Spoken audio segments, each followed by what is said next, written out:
Welcome everyone, क्या हाल चाल आप सभी लोग। So we are back on due परीक्षा with our last part of P block elements and as well as complete हो जाएंगे यहाँ पर इनऑर्गेनिक केमिस्ट्री हमारी। अब इसके सिर्फ 2023 और 2024 का पेपर जल्द से जल्द यहाँ पे निपटा के इसको करेंगे, इस सिलसिले को करेंगे मुकम्मल। ज्यादा से ज्यादा वीडियो को शेयर करिए, ज्यादा से ज्यादा पढ़ाई लिखाई करिए, ज्यादा से ज्यादा और क्या बोलूं, क्या करते हैं, ज्यादा से ज्यादा शेयर करिए। हाँ, शेयर सबसे ज्यादा इंपॉर्टेंट है, ज्यादा से ज्यादा शेयर करिए अपने दोस्तों के साथ। लाइफ साइंस वालों को बताइए, फिजिकल साइंस की वीडियोस आ गई यार, उनको भी भेजिए। तो अगर किसी के लाइफ साइंस में दोस्त होंगे, फिजिकल साइंस में तो होंगे यार, कहीं तो दोस्त होंगे। मतलब कैसे इंसान हो भाई, दोस्त ही नहीं बनाते क्या बिल्कुल भी? सिर्फ केमिस्ट्री ऑनर्स के एक दो लोगों से बात करते हो यार, थोड़े तो दोस्त बनाओ। मतलब नहीं बनाए तो चलो बातचीत करोगे यार, हाँ देखो भाई आपकी मैं हेल्प कर रहा हूँ, इसी बहाने एक आध थोड़ी बहुत दोस्ती हो जाएगी। कोई अच्छा इंसान हो तो उससे आगे अच्छी दोस्ती करिए। और डिपेंड करता है, अगर भाई मैच हो जाए आपकी तो कर लिया भाई दोस्ती। मैं इसको भी नहीं कह रहा कि हाँ जबरदस्ती दोस्त बनाइए, हाँ बट ये क्या, बातचीत सलाम दुआ टाइप वाली रखिएगा। और भाई हाय हेलो ये वाली टाइप जो होती है तो रखनी चाहिए सबसे, तो वहाँ रखिए, इतनी सबसे रखिए बस। और शेयर कर दियो उन्हीं सी बात करके, भाई ये देखो ये मैं आपको थोड़ी सी हेल्प कर देता हूँ कि ऐसे ऐसे वीडियोस है फिजिकल केमिस्ट्री की या फिजिकल साइंस सॉरी या लाइफ साइंस की, आप इससे देखिए, पढ़ाई लिखाई करिए। अगर आपको अच्छी लगे तो भाई अपने दोस्तों को भी भेज दीजिए, नहीं लगे तो मतलब मैं मत भेजिएगा। तो सीधा बोल रहा हूँ, अगर अच्छी नहीं लगे तो नहीं भेजिए। फीडबैक कहाँ देते जाइए बस कि हाँ देखो आपकी वीडियो अच्छी नहीं लगी बिकॉज ऑफ दिस रीजन। तो बाकी भाई उस पर वर्क काम करेंगे ना गलतियों पर। मतलब ऐसे ही थोड़ी ना कि हम परफेक्ट थोड़ी है, कोई भी परफेक्ट नहीं होता। गलतियों पर सबको काम करना होता है, आपको मुझे सभी को भाई अपनी गलतियों पर काम करना होता है, उससे सीखना होता है। अब वो गलती मतलब जनरली खुद तो नहीं पता लगती, किसी और के दिखाने से पता लगती है। हाँ तो वही है बस, आप जिसको कुछ भी प्रॉब्लम लगे भाई जरूर फीडबैक दीजिए, ज्यादा से ज्यादा शेयर करिए, ज्यादा से ज्यादा पढ़ाई लिखाई करिए। बस यही बोलूंगा। स्टार्ट करते हैं अपने lecture. Select the correct answer in each category with appropriate justification. Now what you have to do is you have to tell. सबसे पहले हाईएस्ट सोल्यूबिलिटी किसकी होगी वाटर में, दूसरा पैरामेग्नेटिक। ये तो हर कोई बता देगा। O2 नेगेटिव, इसके पास प्रॉपर 8 इलेक्ट्रॉन होंगे, सारे के सारे पेयर्ड होंगे, ये नहीं होगा। O2 2 नेगेटिव, जिसने MOT पढ़ी होगी सेमेस्टर 1 में वो देखते ही बता देगा कि ऑक्सीजन जो था वो हमारे पास था पैरामैग्नेटिक। फिर उसमें अगर मैंने 2 इलेक्ट्रॉन भर दिए तो वो जो थे हमारे पास एंटी बॉन्डिंग वाले वो हो गए होंगे पेयर। तो ये क्या हो जाएगा हमारा diamagnetic. O2 negative, yes this is going to be our unpaired, क्योंकि इसमें वैसे भी ऑड इलेक्ट्रॉन आ रहे हैं, 17 इलेक्ट्रॉन होंगे। हाँ तो ये तो देखते ही कोई भी बता देगा 17 इलेक्ट्रॉन है, तो ये 100% एक इसमें अनपेयर्ड होगा। तो अब 3 इलेक्ट्रॉन का तो पेयर बनता नहीं ना, पेयर का मतलब 2 होता है, तो ये आ गया। अब इस पे बताते हैं सोल्यूबिलिटी क्या है, कैसे बताएंगे कौन कितना सोल्यूबल है। तो सोल्यूबिलिटी समवॉट रिलेटेड टू के कौन कितना वाटर के साथ इंटरेक्ट कर रहा है। कोई कोई इतना ज्यादा इंटरेक्ट कर जाता है कि वो प्रॉपरली डिसॉल्व हो जाता है, कोई कोई नहीं करता। जैसे कि ऑर्गेनिक कंपाउंड आप देख सकते हैं, उनमें वीक वंडरवाल फोर्सेस होते हैं, वो बहुत ज्यादा सोल्यूबल नहीं होते। सेम केस वैसे हमारे पास इनका भी है, बट द पॉइंट इज हमें रिलेटिवली बताना है कौन ज्यादा सोल्यूबल। नाउ कैसे बताएंगे, तो हमें पता है मॉलिक्यूलर वेट डायरेक्टली प्रोपोर्शनल होता है किसके, एटॉमिक नंबर, चाहे एटॉमिक नंबर या वैसे भी आप बोलें ही नी अर कर जेनॉन, ये होता है हमारे पास। डाउन द ग्रुप आते आते हमारे पास मॉलिक्यूलर वेट बढ़ रहा है, और मॉलिक्यूलर वेट किसके डायरेक्टली प्रोपोर्शनल होता है, मॉलिक्यूलर वेट हमारे पास डायरेक्टली प्रोपोर्शनल होता है किसके, एटॉमिक मास के। सॉरी एटॉमिक मास बोल रहे हैं, चाहे एटॉमिक मास या फिर वही, मतलब कितनी बड़ी हमारे पास गैसेस, मॉलिक्यूलर वेट क्या है यार, इसको भी मैं क्या बोल रहा हूँ। तो जैसे जैसे हम नीचे आ रहे हैं साइज हमारे पास बढ़ रहा है, मॉलिक्यूलर वेट हमारे पास बढ़ रहा है। जैसे जैसे मॉलिक्यूलर वेट बढ़ता है वैसे वैसे वंडर वॉल फोर्सेस जो है वो बढ़ जाते हैं। बेसिकली इसमें जो हमारे पास होते हैं that are dipole induced dipole वाले, डाइपोल इंड्यूस डाइपोल वाले हमारे पास होते हैं क्या, वंडरवॉल फोर्सेस। ठीक है, तो ये हमारे आ गए डाइपोल इंड्यूस डाइपोल वाले। ठीक है नाउ, अब क्योंकि ये हमारे पास यहाँ पर क्या हो रहा है, वंडरवॉल फोर्सेस बढ़ रहे हैं, तो क्या होगा, हाईएस्ट सोल्यूबिलिटी कैसे बताएंगे, जिसका फोर्स ज्यादा उसकी सोल्यूबिलिटी ज्यादा। तो सबसे ज्यादा जेनॉन, देन आ गई आपकी नियॉन, देन आ गई आपकी हीलियम। सो ये आपका ऑर्डर हो जाएगा किसका, आपका सोल्यूबिलिटी का। और हाईएस्ट सोल्यूबिलिटी किसी हो गई जेनॉन, क्योंकि सबसे ज्यादा मोलर मास, सबसे ज्यादा वंडरवॉल फोर्सेस, सबसे ज्यादा इंटरेक्शन है। नेक्स्ट यहाँ पर हमारे पास दो तीन चार चीजें, इसको देखें तो क्या बात कर सकते हैं। यहाँ पर हमें स्ट्रक्चर बनाना है, P4 और 10 का बना लिया, बहुत बार हाइड्रोलिसिस देखनी। NH2OH का बनाना है यार, इसका चलो बना लेते, कोई बोल रहा है तो वैसे तो बहुत सिंपल है। H2SO8 हमारे पास है, इसका हमने काफी ज्यादा बार बना लिया है। पेरोक्सी डाइसल्फ्यूरिक एसिड है, marshals acid if I am not wrong इसका नाम है, ये हमने बना रखा है, तो इसको भी टाइम वेस्ट नहीं करेंगे। HClO4 का भी हमने बना रखा है, oxy acids of chlorine. Next, diamond क्यों कंडक्ट नहीं करता इलेक्ट्रिसिटी, ग्रेफाइट करता है, बात कर रखी है। अनपेयर्ड इलेक्ट्रॉन एक जो है 3 इलेक्ट्रॉन ही बॉन्ड बनाते हैं, कहाँ पर, ग्रेफाइट में। तो एक बचा हुआ इलेक्ट्रॉन जो है वो घूमता फिरता रहता है, डीलोकलाइज होता है, तो किसमें पार्ट कर लेता है, उसी में जिसमें आप समझ रहे हैं कि कंडक्शन ऑफ इलेक्ट्रिसिटी। नेक्स्ट बात करें, हमारे पास यहाँ पर आता है कि PbCl2 4 is a strong oxidising agent in comparison this. तो ये कहने की बात ही नहीं, क्योंकि क्या है, ऑक्सीडाइजिंग एजेंट मतलब दूसरे को ऑक्सीडाइज करेगा, खुद रिड्यूस होकर किसमें जाएगा, +2 में। और पी भी जाना चाहता है, दो तीन रीजन की वजह से। एक तो भाई हायर ऑक्सीडेशन स्टेट जिसकी होती है वो बढ़िया ऑक्सीडाइजिंग एजेंट हो गए, कॉमन सेंस की बात है। दूसरी चीज कि यहाँ पर इनर्ट पेयर इफेक्ट का और आप ऐड कर दीजिएगा कि इनर्ट पेयर इफेक्ट की वजह से ये और भी ज्यादा अच्छा ऑक्सीडाइजिंग एजेंट हो जाता है, क्योंकि ये इसके एस ऑर्बिटल परेशान है बेचारे कि यार हमें अपने इलेक्ट्रॉन नहीं देना, हमें बॉन्ड फॉर्मेशन में नहीं करना, तुम कुछ भी करो, हमें नहीं करना बस। नेक्स्ट यहाँ पर हम आते हैं आगे, क्या बात करनी है, मल्टी सेंटर बॉन्डिंग। भाई डायबोरेन बहुत ज्यादा हो गया। देन यहाँ पे ये वाला देखते हैं, फिर आगे आते हैं, ये बढ़िया सवाल है थोड़ा। Why PCl5 is a Lewis acid. PCl5 जो है हमारे पास लुईस एसिड क्यों है, ये आ गया आपका PCl5। मुझे बताइए PCl5 लुईस एसिड क्यों होता है। अच्छा, सबसे पहली बात, क्या मतलब Lewis acid, sir vacant d orbital होना चाहिए। वेकेंट ऑर्बिटल क्या इसके पास है, नो सर। हाँ सर है, क्यों नहीं है वेकेंट ऑर्बिटल, क्या फॉस्फोरस के पास है, हाँ बिल्कुल है। क्यों है, क्योंकि वो कहाँ का बंदा है, सर ये हमारे पास आप सभी को पता है, this is our third period का बंदा, तो ये 3D सीरीज का बंदा है, वेकेंट ऑर्बिटल इसके पास है। The answer is yes. अगर इसके पास 3D ऑर्बिटल है तो क्या होगा, सर अगर इसके पास किसी तरीके से भी 3D ऑर्बिटल होगा ना, तो वही चीज होगी जो आप सभी लोग समझ भी रहे होंगे कि 3D ऑर्बिटल का मतलब ये है कि बस हो गया, यही चाहिए हमें, वेकेंट ऑर्बिटल है तो लुईस एसिड। क्या इसमें किसी को कोई डाउट है, मतलब होना भी नहीं चाहिए। ये लुईस बेस क्यों नहीं है, लुईस बेस का मतलब क्या होना चाहिए, something to donate, that is lone pair. क्या इसके पास लोन पेयर है, the answer is straight no. दिख रहा है आप सभी को, फॉस्फोरस ने 5 बॉन्ड बना ली, क्या लोन पेयर दिख रहा है किसी को। अगर किसी को भी लोन पेयर यहाँ पर दिख रहा है तो भाई स्क्रीनशॉट लेके मुझे जरूर DM करिएगा, मैं भी देखना चाहता हूँ उनको किस आंखों से, कौन सी आंखों से आप लोन पेयर देख पा रहे हैं। ठीक है, बात हो गई। अब PCl3 की बात करें, PCl3 दोनों की, जरा बनाइए PCl3 का स्ट्रक्चर। क्या यहाँ पर लोन पेयर दिख गया, क्या ये बोथ में आ जाएगा, सर बोथ में पता नहीं, पर ये लुईस बेस तो पक्का हो जाएगा। अब मुझे बताइए इस वाले फास्फोरस में और इस वाले फास्फोरस में क्या फर्क है, सर बस इतना फर्क है, इस वाले फास्फोरस ने दोनों जो इसका लोन पेयर था उससे एक एक बॉन्ड बना रखा है, इस वाले के पास बस लोन पेयर है, इतना ही फर्क है। क्या वेकेंट ऑर्बिटल इस वाले के पास भी होगा जैसे उसके पास है, हाँ सर बिल्कुल होगा, इसके पास भी अपना वेकेंट ऑर्बिटल होगा, 3D सीरीज का बंदा है ये, सॉरी 3p5 होगा, तो 3D जीरो इसके पास खाली पड़े हुए होंगे, तो ये बनाएगा। और थोड़ा डिटेल में अगर मैं बात करूं तो आपको थोड़ा सा बताऊं, 3s2 3p3 यही होती है इसकी कॉन्फ़िगरेशन, सब जानते हैं। ये आ गया, अब ध्यान से देखिएगा, जब इसने 5 बॉन्ड बना रखे हैं, जब इसने 5 बॉन्ड बना रखे हैं तो इसके पास 3D था, इसके पांचों अनपेयर्ड इलेक्ट्रॉन हो जाएंगे, तो ये जो 3s2 था ना, ये आपका 3s1 हो गया और 3d1, तो अब भी 4 डब्बे खाली। इस केस में क्या होगा, ये 3s2 3p3 ही रहा होगा, क्योंकि 4 ही इलेक्ट्रॉन, यही सॉरी 3 इलेक्ट्रॉन जो है अनपेयर्ड है, और इन्होंने ही क्या बना रखा है, वही बना रखा है, दैट इज बॉन्ड। और ये 3D पूरा खाली होगा इस बार, बस इतना फर्क होगा। अगर आपको और डेप्थ में जाना है ना, इसके पास 4 डब्बे खाली हैं, इसके पास 5 डब्बे खाली हैं, पांचवा बनाती है। समझ आया, बोलिए, सुन डेप्थ एनालिसिस कर ली, मजा आया, हाँ। अब फ्लोरीन क्यों हमेशा -1 शो करता है, भाई फ्लोरीन क्यों शो नहीं करता, क्योंकि fluorine is the most electronegative element, we all no.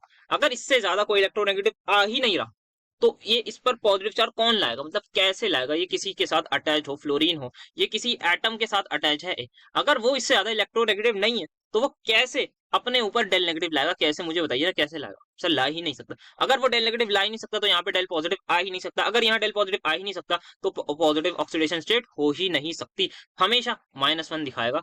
But हाँ जीरो दिखाता है, जैसे आपको पता होगा यहाँ एफ में जीरो दिखाता है, बिल्कुल आई इंडीड ये जीरो शो कर रहा है, क्योंकि सेम इलेक्ट्रोनेगेटिव एटम ने बॉन्ड बना के, बट क्या कभी ये +1, सर +1 की बात छोड़िए, आप +0.0000001 भी नहीं दिखा सकता है, बिल्कुल आपने सही बोला। जो भी ये बात समझ पा रहा है उसको बहुत बढ़िया बात, मजा आ गया।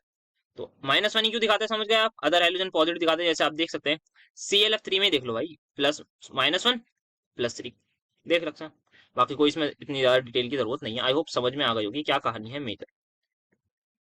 नेक्स्ट एलोट्रोपी इन कार्बन, बहुत डिटेल में बात कर ली, बार बार बात नहीं करेंगे। TL1 positive is more stable, inert pair effect बात कर ली है पूरी डिटेल में। आयनाइजेशन एंथैल्पी ऑक्सीजन की कम है, less than that of nitrogen, although several general trend में ही होता है। भाई कुछ नहीं है, मैं ज्यादा इसमें बात नहीं करूंगा, हमने कार्बन नाइट्रोजन ऑक्सीजन क्लोरीन, इधर से इधर इधर जाने में क्या हो रहा है, साइज डिक्रीज, साइज डिक्रीज, तो आयनाइजेशन एनर्जी इंक्रीज होनी चाहिए, तो किसकी ज्यादा होनी चाहिए थी, ऑक्सीजन की ज्यादा होनी चाहिए थी, बट ऐसा क्यों नहीं होता, हमने बात कर रखी है अपने पीरियोडिक वाले चैप्टर में कि ये है 2p3 और ये है 2p4, तो 2p3 is more stable because ये क्या है, हाफ फील्ड स्टेबिलिटी है, तो इसी वजह से यहाँ पर क्या है, इसका हमारे पास फायदा हो जाता है, क्योंकि ये हमारे पास जो है वो हाफ फील्ड स्टेबल है, इसी वजह से ये क्या कर सकता है, हाफ फील्ड स्टेबिलिटी है, ये क्या है, हाफ फील्ड स्टेबिलिटी है, जिसकी वजह से आप सभी लोग देख पा रहे होंगे, because this is our half filled stable, तो अगर ये हाफ फील्ड स्टेबल है तो क्या होगा, स्टेबिलिटी ज्यादा, तो भाई आयनाइजेशन एनर्जी आता, ये जो है स्टेबल पहले से ही है, आप इसको क्या अनस्टेबल कर सकते हैं? नो सर, नहीं कर सकते। तो ये रीजन हमारे पास। Next we have why is gallium smaller in size as compare to aluminium? क्योंकि गैलियम का साइज इसीलिए छोटा होता है क्योंकि इसके पास क्या होते हैं, इस ये जस्ट 3d10 के बाद आया होता है, जिनकी पोर शील्डिंग होती है। पोर शील्डिंग मतलब रिपल्जन कम, रिपल्जन का मतलब तो ऑब्वियसली साइज जो है वो रिलेटिवली छोटा होगा। देन यहाँ पे पेयर बनाने तो मतलब कोई भी बना लेगा। लिथियम का किसके साथ होता है? लिथियम के क्रॉस में कौन है? मैग्नीशियम है। हाँ सर। देन उसके बाद पूरी डिटेल में बात कर रखी है, बेरिलियम के बाद एल्यूमिनियम है। बोरॉन पर आप सिलिकॉन लगा दीजिए, और कौन बचा? कार्बन का फॉस्फोरस। बस ये आप खुद ही लोग कर लीजिएगा, बहुत सिंपल सी चीज है ये हमारे पास, जो हमने आराम से देख भी रखी। ऑक्सी एसिड ऑफ फ्लोरीन लगा रखा है एसिडिक में, आराम से लगा रखा है। शॉर्ट नोट्स ऑक्सोहाइलाइट पे लिख देंगे। मॉन प्रोसेस तो हमने पहले बहुत डिस्कस कर रखा है मेटलर्जी में। ऑक्सोहाइलाइट में बस ये बता देगा डेफिनेशन की, ऑक्सोहाइलाइट का मतलब होता है वो वाले, बेसिकली वो आयंस जिनमें हैलाइड आयन के साथ साथ ऑक्सीजन एटम भी हो, ये चीज याद रखिएगा। नेक्स्ट हमारे पास क्या है, यहाँ हमें इसका स्ट्रक्चर बताना है। पेरोक्सो डाइसल्फ्यूरिक एसिड का तो H2S2O8 डिटेल में बात कर रखिए। परक्लोरिक एसिड, परक्लोरिक क्या होता है? HOCl4, हाँ इसकी बात कर रखिए। Sulphuryl chloride that is SO2Cl2, ये हमारे पास होता। क्या ये चीज सबको क्लियर हो गई? यस सर, क्लियर हो गई। बहुत सिंपल से स्ट्रक्चर है। अच्छा स्ट्रक्चर बनाना है तो यार चलो बना देता हूँ, मैं तो भूल गया स्ट्रक्चर बनाना, फॉर्मूला लिख के चल रहा था। तो बाकी इनका कर रखा है, इसका कर रखा है, तो टाइम वेस्ट नहीं करेंगे। When heated sulphur melts to a liquid, बहुत बार बात कर ली क्यों विस्कोसिटी, कितने टेम्परेचर बढ़ती है, कितने पर घटती है, सब बात हमने यहाँ पर कर ली है, तो इस पर ज्यादा बातचीत अब नहीं करेंगे क्योंकि पहले ही कर लिए। कुछ चंद सवाल हमारे यहाँ पर बचे। आयनाइजेशन एंथैल्पी का ऑर्डर देखिए, सभी लोग इस चीज को जानते होंगे कि यहाँ से लेके यहाँ तक जो है वो डिक्रीज होगी होगी क्योंकि साइज बढ़ेगा, बट यहाँ से इधर आने में जो है वो साइज हमारे पास हो जाता है क्या? डिक्रीज, जिसकी वजह से हमें ये आयनाइजेशन एंथैल्पी का ऑर्डर उल्टा होता हुआ नजर आता है। जेंथेलियम और इंडियम की भी हमने बहुत बार अपने लेक्चर्स में बात कर रखी है, क्यों हमारे पास आयनाइजेशन एनर्जी का ऑर्डर है, तो उस वाले क्वेश्चन को भी जाके आराम से देख लीजिएगा। आप अगर यहाँ तक आए हैं तो ऑब्वियसली आपको रीजन पता होगा, तो आप मुझे भी बता देंगे कि बल्कि सर आपने यही रीजन बताया था। Next we have aluminium carbide is called as methanide whereas calcium को हम बोलते हैं एसिटाइलाइट। क्यों ऐसा होता है? तो देखिए यहाँ पर aluminium carbide is Al what 4C3। मीथेनाइट इसको इसलिए बोलते हैं, जैसे ही आपने पानी डाला, पानी को आप ब्रेक कर दिए, H पॉजिटिव और OH नेगेटिव है, ठीक है। नाउ ध्यान से देखिए, मुझे बताइए एल्युमिनियम पर, एक एल्युमिनियम पर कितना चार्ज होता है? सर +3। तो 4 एल्यूमिनियम पर कितना चार्ज होगा? तो 4 एल्यूमिनियम पर होगा टोटल +12 चार्ज। तो अगर +12 चार्ज यहाँ होगा तो यहाँ कितना होगा? Sir -12 charge. क्या ये बात सबको समझ में आई है?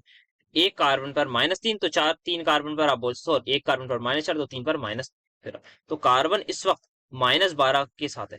तो कार्बन हमारे पास जो C13 है, इस पर टोटल चार्ज है 12 नेगेटिव। अब क्या होगा, यहाँ पर हाइड्रोजन के साथ रिएक्ट करेगा, तो ये हो जाएगा C3H12। इसको आप रिड्यूस करिए स्मॉलेस्ट फॉर्म में, तो ये आ जाएगा CH4। क्या ये चीज सबको समझ में आई? बोलिए यस सर। हाँ सर आ गया। क्रिस क्रॉस कराया मैंने, कुछ नहीं करा। ये आपको पता होगा, C3 लिखूं, यहाँ पे 12 नेगेटिव, H+ लिखा, यहाँ पे 1+, क्रिस क्रॉस कराइए, आप देख लीजिए क्या बन जाएगा। H12, सॉरी हाँ H12C3। डिवाइड कर दीजिए क्योंकि स्मॉलेस्ट इंटीजर से 3 से, तो आपके पास आएगा C। अब आपको पता लगा क्यों इसको मीथेन बोलते हैं। Aluminium carbide is that carbide which on hydrolysis produces methane, that's why it is said to be methanide. Now let us talk about calcium carbide. क्या होगा यहाँ पर? कैल्शियम पर ये होता है ना कैल्शियम कार्बाइड, एक बार मैं चेक कर लूं, यहाँ पे आएगा 4, सॉरी आई थिंक कुछ गलती हुई है। कैल्शियम पर यहाँ ये आ जाएगा तो Ca2, और यहाँ पे आ जाएगा ये, आई थिंक ये होना चाहिए इसका करेक्ट, है ना? तो ये है C2 नेगेटिव, यही होगा या नहीं? मुझे बताइए क्या ये यही होगा या नहीं? हाँ सर होना तो लगभग यही चाहिए, या फिर CaC2 होता है कैल्शियम कार्बाइड। मुझे जल्दी से बताइए क्या होगा। Sir calcium carbide CaC2, calcium पर 2+, और कार्बन पर आएगा 4 नेगेटिव, तो 4 यहाँ 2 यहाँ, तो Ca2C होना चाहिए। नहीं सॉरी, तो यहाँ पर ये हमारे पास बेसिकली होता क्या है? CaC2 ही होता है। What is happening? तो ये हमारे पास CaC2 होता है बेसिकली कैल्शियम कार्बाइड। कैल्शियम आपके पास यहाँ पर +2 में है, और कार्बन इन दिस केस -1 में होती है उसकी ऑक्सीडेशन।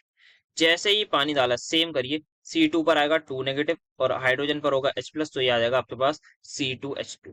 मुझे बताइए क्या बना? सर ये आपकी बनी है इथीन, यस, जिसको आप एसिटाइलिन भी बोलते हैं if I am not wrong, है ना?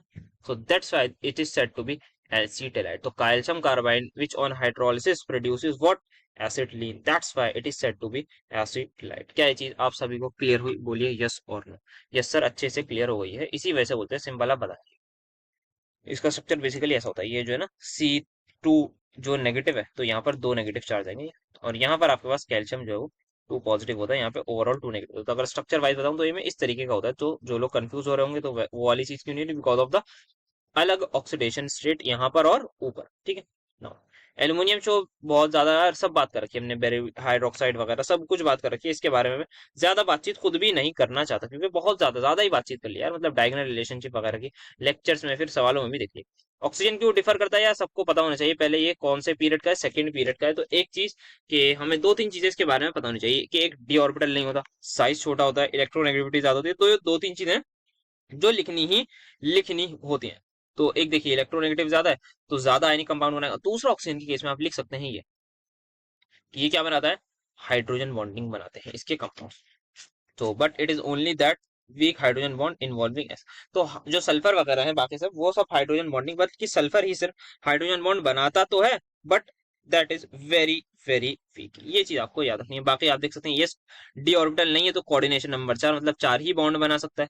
सेकंड शेल है क्योंकि भाई साहब 8 ही इलेक्ट्रॉन होते हैं, नो डी ऑर्बिटल आपका कोई भी देखने को मौजूद नहीं बनता। दूसरा ये पाई बॉन्ड स्ट्रॉन्ग बना लेता है यार, तो पाई बॉन्ड इसका स्ट्रॉन्ग बन जाता है, बाकी जो लोग हैं वो पाई बॉन्ड इतना स्ट्रॉन्ग नहीं बनाते। तो ये दो चार चीजें हैं जो हमें पता होनी चाहिए, किसके लिए, अपने उसी के लिए, दैट इज आवर ऑक्सीजन के अलग होने के लिए। Next, taking diborane as a representative example, ये हमने बहुत ज्यादा डिटेल में बात कर ली है। नेक्स्ट बात करें, सुटेबल प्रॉपर्टी बतानी और चॉइस बताना है। तो सबसे पहले यहाँ पे ऑक्सीडाइजिंग एजेंट के बारे में सीधा सीधा बताएं तो +4 से यहाँ पे आ जाएगा +2, +4 है यहाँ पर और ये है +2। तो स्ट्रॉन्ग ऑक्सीडाइजिंग एजेंट कौन होगा, ऑब्वियसली बात कर रखी है ये ज्यादा होगा। ये कॉमन सेंस से होता है कि जो ज्यादा ऑक्सीडाइजिंग, बेसिकली जिसकी ज्यादा ऑक्सीडेशन स्टेट वो आपका ज्यादा अच्छा ऑक्सीडाइजिंग एजेंट भी होता है, ये कॉमन सेंस है। यहाँ पर देखें कौन बढ़िया बेस है, इसके लिए आपको स्ट्रक्चर पता होना चाहिए और यहाँ पे थोड़ी सी आपकी ऑर्गेनिक केमिस्ट्री की नॉलेज लग रही है। NH2 का स्ट्रक्चर बना दीजिए सर, ये आ गया आपका NH2। लोग वाक सोच रहे होंगे कि दो दो लोन पेयर हैं तो बढ़िया बेस ज्यादा हो, भाई ऐसा किसने बोल दिया। बेसिक कैरेक्टर क्या डिफाइन करता है कि लोन पेयर देना, अब दो दें या एक दें, मुझे बताइए कि दोनों एक टाइम पर दे देंगे तो उससे क्या होगा। मतलब ये लोन पेयर है, क्या ये लोन पेयर इस लोन पेयर को हेल्प कर रहा है कि आप डोनेट हो जाओ, भाई नहीं। अगर दो लोन पेयर हैं हमारे पास, अगर दो लोन पेयर हैं हमारे पास तो उसका क्या मतलब एक से ज्यादा हुए तो क्या हुआ। भाई बात यह है कि इन दोनों में से कोई एक भी अगर स्पीड के साथ डोनेटिंग कर रहा है, ज्यादा जल्दी डोनेट कर रहा है, तो वो स्ट्रॉन्गर बेस होगा। अब बात करनी है हमें किसी एक पर, तो आइए जरा NH3 को आप लोग देख रहे होंगे NH बॉन्ड, यहाँ पर एक NH बॉन्ड की जगह एक NH2 बॉन्ड है। मुझे बताइए कौन सा इफेक्ट शो करता है, सर ये माइनस आई इफेक्ट शो करता है। नाइट्रोजन जो है वो इलेक्ट्रोनेगेटिव है, वो अपनी तरफ इस इलेक्ट्रॉन्स को कहीं ना कहीं थोड़ा बहुत तो खींच रहा होगा, भले यहाँ पे नॉन पोलर है। ऑब्वियसली ये जो है हमारे पास कहीं ना कहीं नॉन पोलर क्या है, बॉन्ड है, बट NH2 जो है अपना माइनस आई कहीं ना कहीं दिखा रहा होगा थोड़ा बहुत, तो जिसकी वजह से इसका जो लोन पेयर है वो थोड़ा सा कम अवेलेबल होगा एज कम्पेयर टू, क्योंकि इसका तो कोई भी इफेक्ट नहीं होगा। तो NH3 is more stronger base than NH2। दूसरा आप ये भी बोल सकते हैं कि भाई हाइड्रोजीन है NH2 दैट इज और unstable, why one of the other reason is कि यहाँ पर आपको जो है वो क्या होता है, दो दो लोन पेयर है तो ये आपस में रिपेल भी करते हैं, ये दोनों आपस में रिपल्जन भी क्रिएट कर रहे होते हैं। देन फॉस्फोरिक एसिड को हीट करा था, एक बार करा था तो ये बना था, फर्दर 320 डिग्री पर करा था तो ये 220 पर था, ये उस पर था, तो HPO3 पेन। नेक्स्ट, अब यहाँ पे हमें बात करनी है PCl3 और PCl5 की रिएक्शन। तो ये if I am not wrong बात कर ली थी हमने, यहाँ पर फॉस्फोरिक एसिड बनाया था, बाकी रिएक्शन बाय प्रोडक्ट में आई थिंक HCl वगैरह हमें मिली थी, तो ये रिएक्शन हम कर चुके हैं, इसकी बात नहीं करेंगे। बट ये PCl3 क्या थोड़ा सा देख लेते हैं। तो PCl3 रिएक्शन विद वाटर, ये हमने थोड़ी सी देख लेते हैं। तो PCl3 जब रिएक्ट करता है वाटर से तो बताइए क्या बनना चाहिए। सर PCl3 की अगर हम रिएक्शन करें तो थोड़ा सा सोचना पड़ेगा। तो पहले क्या बन रहा था, फॉस्फोरिक एसिड, अब हमारे पास बनता है in this case phosphorous acid H3PO3 plus 3HCl। यहाँ पर जैसे वहां पर भी HCl होता है, यहाँ पर भी आपका HCl देखने को मिलता है, 3 मोल पानी के यहाँ पर लग रहे होते हैं। नेक्स्ट, कौन ज्यादा स्टेबल है यार, बहुत बार बात कर लिए, इनर्ट पेयर इफेक्ट में +2 वाला ज्यादा स्टेबल होगा +4 वाले से, क्योंकि इनर्ट पेयर इफेक्ट लग रहा है। इंक्रीजिंग ऑर्डर एसिडिक करेक्टर का आराम से लगा देंगे, सबसे ज्यादा HI फिर HBr फिर HCl फिर HF, रीजन साइज डिफरेंस। कौन ज्यादा रिएक्टिव है, रेड या व्हाइट, सर यहाँ पर व्हाइट ज्यादा होता है क्योंकि इसका एंगल स्ट्रेन एंड ऑल, ये सारी चीजें आपको देखने को मिलती है। नेक्स्ट, स्ट्रक्चर आपको बताना है किसका, P4O10 का। तो P4O10 बहुत ज्यादा सिंपल है, आप बता सकते हैं ये आपका P4O10 का स्ट्रक्चर अगर आपको बनाना है तो ये हम लोग बना भी चुके हैं कुछ इस तरीके का था। If you remember it exactly तो बहुत आसान था, तो इसका मैं नहीं बना रहा। ClF का कैरोस एसिड क्या होता है? बेसिकली H2SO5 एक पेरोक्साइड लिंकेज होता है। ClF5 की बात करें तो यार इसका जो है वो टी शेप होता है, जितना मुझे याद आ रहा है। हाँ, टी शेप स्ट्रक्चर होता है इसका, दो लोन खत्म, बना रखा है इसका ऐसा। नेक्स्ट, आयनाइज एनर्जी बता नहीं रहा भाई मैं, डेफिनेशन बचपन में बता रखी है, मतलब सेमेस्टर 1 में आराम से बहुत बात कर रखी है। कार्बाइड्स क्या होते हैं? सिंपल यार, कार्बाइड्स की अगर आपको डेफिनेशन जाननी है तो क्या जानना चाहिए इसके बारे में बताइए, आप लोग खुद ही बताइए, क्या आप लोग जानना चाहेंगे कार्बाइड्स के बारे में? सो कार्बाइड्स हमारे पास होते हैं सिंपल ऐसे कार्बन के कंपाउंड्स, ऐसे केमिकल कंपाउंड्स, बेसिकली कार्बन के नहीं बोलूं, पहले केमिकल कंपाउंड जिनमें हमारे पास they are made up of carbon. एक तो इनमें कार्बन देखने को मिलेगा, एक कार्बन देखने को मिलेगा, इनमें क्या होगा? एक तो कार्बन होगा, साथ में कोई भी मेटल या मेटलॉइड होगा, मेटल या मेटलॉइड। जैसे आपने देखा होगा कैल्शियम कार्बाइड, जैसे देखा होगा एल्यूमिनियम कार्बाइड, ये आपके कार्बाइड्स के एग्जांपल हैं, आप यहाँ पर बता सकते हैं, कोई ज्यादा इंपॉर्टेंट चीज नहीं। इंटर हेलोजन क्या होते हैं? बात कर रखी है। डिफरेंट कैसे होते हैं? इनकी रिएक्टिविटी वगैरह डिफरेंट होती है ड्यू टू साइज, ये सब बात कर रखी है। BrF5 का स्ट्रक्चर बना रखा है, नहीं बनाऊंगा मैं, या बना दूं? चलो यार बना देता हूँ। BrF5 कितने लोन पेयर? एक, तो 6 ऑक्टाहेड्रल बन जाता, बट नहीं बन पाएगा। ऑक्टाहेड्रल बन जाता बट नहीं बन पाएगा, तो यहाँ लोन पेयर लगा देता हूँ। ये आपका BrF5 का स्ट्रक्चर आ गया। I2Cl2, तो I यहाँ पर आ जाएगा क्या? आइए देखते हैं। तो ICl3 है, तो एक Cl, दो Cl, तीन Cl, क्या बचेंगे? सर जी दो लोन पेयर कहीं ना कहीं बच होंगे। हाँ यार बात तो सही करो, तो एक और बनाओ तेरा ICl, क्योंकि डायमराइज कराया ना यहाँ पे, that's why I am making this मेरा। तो यहाँ पे क्या होता है, क्योंकि हमें पता है आयोडीन के पास वेकेंट ऑर्बिटल है, तो क्लोरीन अपना लोन पेयर डोनेट कर रहा होता है उसी के वेकेंट ऑर्बिटल। ये वाला भी क्लोरीन सेम करेगा, और ये आपको देखने को मिलता है as a dimer. So this is the actual structure of what do we call it as, क्या कहते हैं? I2Cl2। तो यहाँ पे अब आप लोन पेयर बना दीजिए, तो आपकी ऑक्टाहेड्रल ज्योमेट्री आपको दोनों आयोडीन्स की देखने को मिल रही होंगी। करते हैं आगे बात। ये बात हमने कर रखी है कि ये लुईस एसिड क्यों है, क्योंकि सिर्फ और सिर्फ वेकेंट ऑर्बिटल होता है, लोन पेयर नहीं होता इसके सेंट्रल एटम पर। ये लुईस बेस भी है, लुईस एसिड भी है, क्यों है? क्योंकि फास्फोरस के पास क्या है? लोन पेयर है। IF7 जो है वो रिएक्ट कर जाता है किसके साथ? आपके सामने जो दिख रहा है दैट इज ग्लास बॉटल के साथ। उसको जो है वो स्टोर क्यों नहीं करते ग्लास बॉटल? क्योंकि यार ग्लास बॉटल जो होती है ना हमारे पास, वो होती है सिलिका की, एंड सिलिका इज SiO2। तो IF7 that is iodine heptafluoride on reacting with silica oxide will produce SiF4 plus 2IOF5, और इसके आपको लगाने हैं दो, ये आपका प्रोडक्ट बनता है, दैट्स वाई यहाँ पर ये देखने को मिलता है। नेक्स्ट आगे अगर हम बात करें तो यहाँ पर आप देख सकते हैं H2S2O8, और ये आपके पास है पानी, तो H2SO5 आ गया आपका, साथ में प्लस H2SO4 आ जाएगा, सिंपल सा है। ये रिएक्शन आपकी होती है। Cl2 की आई थिंक हमने रिएक्शन बात कर रखी है। पी ये अभी अभी जस्ट बात करिए। ये इंटर हेलोजन में हमने बात कर रही थी कि छोटे वाले का एसिड बना दीजिए, बड़े वाले का आप उतनी ही ऑक्सीडेशन के साथ ऑक्सी एसिड बना दीजिए, तो HOBr3 बैलेंस आप लोग कर ही लेंगे। जेनॉन फ्लोराइड की रिएक्शन, और हमें Cl2O की NOH के साथ अगर याद होगी रिएक्शन, तो Cl2O की जो रिएक्शन है काफी ज्यादा सिंपल सी हमारे पास होती है। यहाँ पर आपको NaClO प्लस H2 देखने को मिलती है, 2 मोल यहाँ लगा दीजिए, 2 मोल यहाँ लगा दीजिए। PCl3 की रिएक्शन कर लिया। B2H6 की हाँ एक बार हम देख सकते हैं, वैसे जितना मुझे याद आ रहा है तो आई थिंक B2O3 नहीं बनती, B2H6 that is boron hydride की रिएक्शन जब हम ऑक्सीजन के साथ कराते हैं तो क्या हो रहा होता है, एक बार हम अगर देखें, सो इट विल फॉर्म, एक तो वाटर बनता है, साथ में B2O3 बनती है ना, हाँ ये बनती है, बन गई B2O3 प्लस 3 मोल वाटर के। बाकी ये रिएक्शन तो आई थिंक हमने कर रखी होगी डिस्कस, बट नहीं करी तो कोई नहीं, अब देख लेंगे। नाउ जेनॉन फ्लोराइड की रिएक्शन हम करा रहे हैं NaOH के साथ, ये क्या बनती है? क्या ये डिस्कस करिए? आई थिंक इसकी हाइड्रोलिसिस तो हमने डिस्कस करी है, बट आई डोंट थिंक शायद ये वाला पार्ट हमने नहीं करा, बट पता नहीं, एक बार लेक्चर आप देखेंगे तो आपको पता लग जाएगा कि करा है या नहीं। सो आई थिंक, बट अब नहीं करा तो अब देख लेते हैं, कोई बात नहीं। सो क्या होगा यहाँ पर, क्या आपको लगता है क्या होना चाहिए? सर जेनॉन फ्लोराइड है, इसकी में जेनॉन की ऑक्सीडेशन स्टेट प्लस क्या है बताइए? सर यहाँ पर ऑक्सीडेशन स्टेट है आपकी प्लस सिक्स ना, हाँ। तो +6 वाले की अब हम रिएक्शन कराएंगे विद NaOH के साथ, तो क्या लगता है? सो ये आपकी एक खतरनाक सी रिएक्शन होगी जिसमें 4 HCF6 रिएक्ट करते हैं 36 मोल भाई NaOH के साथ, मतलब क्या बात है। Xc मिलता है आपको, 3 मोल Na4HCO6 के मिलता है। I don't think so this reaction is going to come in your exam, लिख लीजिए बस काम। चलिए आगे बढ़ते हैं। डायगोनल रिलेशनशिप बात कर ली, फास्फोरस के एलोट्रोप्स की बात कर ली, रेड ब्लैक व्हाइट ये तीन, हाँ। क्रेथरेट कंपाउंड्स बात कर लिए, नोबल गैस की बात रिस्पेक्ट में वो भी बात कर ली, थ्योरी में भी वैसे भी।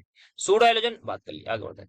फॉस्फोरिक एसिड क्यों सिरपी एंड विस्कस होता है भाई, एक ही रीजन होता है, because of hydrogen bonding. Structure बना दीजिएगा, हाइड्रोजन बॉन्ड बनाते हुए दिखा दीजिएगा, बस काम हो जाएगा सिंपल। में ज्यादा इसमें बात नहीं कर रहा, हाइड्रोजन बॉन्डिंग को डिटेल में बता दीजिएगा। और बोलिए आप क्या बोलते हैं, हाइड्रोजन बॉन्डिंग को और डिटेल में आप लोग बता दीजिएगा भाई, बहुत ज्यादा बात कर ली, इसकी बात नहीं करूंगा। यहाँ पर आपको क्या मिलेगा, AlCl3 के साथ आप NaBH4 की रिएक्शन करा रहे हैं, AlCl3 के साथ। तो सोच के मुझे बताइए कि आपको लगता है क्या बनेगा। अच्छा, मोर आयनिक कौन है, जिस पर चार्ज कम, वो ज्यादा आयनिक, बिकॉज ये क्या है, ज्यादा कोवलेंट है। Charge on cation is directly proportional to Cc, that is your covalent character. तो अब हम 2 3 4 रिएक्शन बची हैं, आई थिंक इनको देख लेते हैं। इससे पहले यहाँ पर हमने क्या ये सारी चीजें देख रखी है, देखो।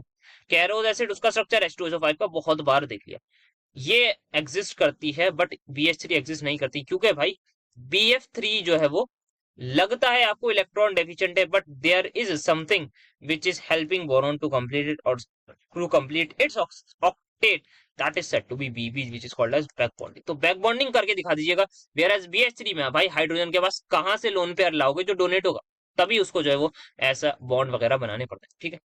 H3PO3 is a dibasic acid and less acidic then H3PO2 होना चाहिए मेरे हिसाब से। यहाँ पर ये यहाँ पर थोड़ी सी गलत है, क्योंकि ऐसा नहीं होता है। हमने इसका एसिडिक कैरेक्टर बहुत डिटेल में देख रखा है कि यार किस तरीके से बैक बॉन्डिंग यहाँ पर ऑक्सीजन पर पॉजिटिव चार्ज रोल प्ले कर रहा होता है। तो यार इसको थोड़ा सा एक बार आप चेक कर लीजिएगा, टीचर से ये पूछ लिएगा कि ये स्टेटमेंट वगैरह गलत मुझे तो लग रही है यार, मतलब I am pretty much sure कि this statement must be wrong only. Interhalogen compounds की बात कर ली, इंटरहेलोजन कंपाउंड क्यों ज्यादा रिएक्टिव होते हैं, सब बात कर लिया। अब आप देख रहे होंगे सवाल घुमा फिरा के पूछे जाए जा रहे हैं, मतलब बहुत ज्यादा हमसे ऐसे सवाल पूछे जा चुके हैं ना। 2 4 रिएक्शन है, उनको अब हम देख लेते हैं एक एक करके। तो सबसे पहले बोरोन वाली रिएक्शन तो मैं नहीं बता रहा, क्योंकि ये मतलब इतनी बार हमने बात कर ली है, कितनी बार, मतलब आप लोग खुद भी नहीं सोच सकते ना मैं सोच सकता, जितनी बार हमने इस रिएक्शन की बात कर ली ना। इस वाले की बात करते हैं, दैट इज Cl2O6। ये हमने नहीं देखी, वैसे लेस इंपॉर्टेंट है, मुझे नहीं लगता कि इससे सवाल आने के चांस। तो सोडियम क्लोरेट और सोडियम पर क्लोरेट आप सभी को मिल जाएगा। नाउ AlCl3 क्या है सर, एल्यूमिनियम क्लोराइड। इसकी रिएक्शन अगर आप किससे कराएंगे, NaBH4। NaBH4 का मुझे नाम बताइए sir. NaBH4 is sodium borohydride, है ना, ये होता है ना, हाँ सर, सोडियम बोरोहाइड्राइड। तो ये क्या है, ये आपका देगा, this is something which is, यहाँ पर आपकी डिस्प्लेसमेंट रिएक्शन रहेगी। BH4 उधर चला जाएगा, 3 आ जाएंगे, और यहाँ पे 3 मोल NaCl के बन जाएंगे। ये होती है यहाँ पर सिंपल सी रिएक्शन, कोई इसमें ज्यादा जो है वो लॉजिक वगैरह नहीं लगाई, क्योंकि मतलब लग भी नहीं रहा, रिएक्शन याद ही करनी है। और again I am saying it is, this is very less important. Now hydra, इसको क्या बोलते हैं, अजाइड है ना, हाँ अजाइड, ये अजाइड है हमारे पास ना। तो हाइड्रोजन अजाइड की रिएक्शन विद कराएंगे हम इस, तो आपको N2O plus nitrogen plus water देखने को मिलेगा। नाउ P2O5 क्या है, ये आपको थोड़ा सा समझना होना चाहिए कि P2O5 क्या है। इसका स्ट्रक्चर आई थिंक हमने बात कर रखी है इसके स्ट्रक्चर की। P2O5 ऐसा नहीं बनाया था, P2O5 है ना, तो ये ये है ना, ये हाँ, ये P2O5 का स्ट्रक्चर, ठीक है। इसकी बात अब हम NaOH से कर रहे हैं, तो क्या होता है यहाँ पर, that is 2 moles of Na2HPO4 plus साथ में आपको वाटर देखने को मिलता है। सो ये है आपका फाइनल चीज, जो हमने बहुत सारे रिएक्शन वगैरह सभी कुछ लगभग देख लिया। That's it for today's lecture as well as for complete inorganic chemistry के वन शॉट्स वाला पार्ट। पी ब्लॉक कंप्लीट हो गया है, वन शॉट आपके इनऑर्गेनिक के पूरे हो गए। ज्यादा से ज्यादा देखिए यार, ज्यादा से ज्यादा शेयर करिए, यही बोलूंगा। लाइफ साइंस वालों को, फिजिकल साइंस वालों को भेजिए, अब तो उसका भी स्टार्ट होगा। या फिर हाँ, एनालिटिकल केमिस्ट्री वालों का भी सेम होता है, या इंडस्ट्रियल केमिस्ट्री, अगर कोई जानता है ऐसे लोगों को, तो उन तक भी वीडियोस को पहुंचाइए। और मिलेंगे आपसे बहुत जल्द नेक्स्ट ही। अब तो एग्जाम वगैरह हो गया, तो जल्द से जल्द वीडियोस बनाएंगे और आपके साथ मिलते रहेंगे। So thank you so much for attending my lecture.